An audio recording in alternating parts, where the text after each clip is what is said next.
Spoken English শেখার জন্য আমাদের যে বিষয়গুলোর উপর নজর রাখতে হবে তার মধ্যে দুটো তিনটি জিনিস আমাদের খুবই ইম্পর্টেন্স, এবং এগুলো ছাড়া আমাদের স্পোকেন ইংলিশ বলাটা খুবই ডিফিকাল্ট। ওকে, তার মধ্যে প্রথমে আমাদের যেটা খুবই important, that is call vocabulary, means word.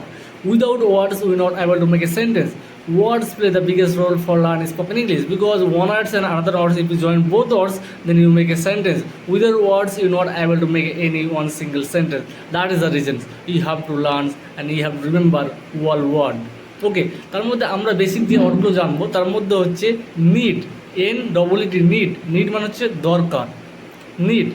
Take, TAKE, take, take মানে হচ্ছে নেওয়া, need, take. Want, WANT, want, want মানে কি চাও। আর তোমরা সবাই জানো গো মানে যাওয়া, আর ওয়েন মানে WENT, ওয়েন্ট মানে গিয়েছিলাম। ওকে, এইভাবে অনেকগুলো ওয়ার্ড আমাদের জানতে হবে, কারণ উইদাউট ওয়ার্ডস আমরা স্পোকেন ইংলিশ বলতে পারবো না।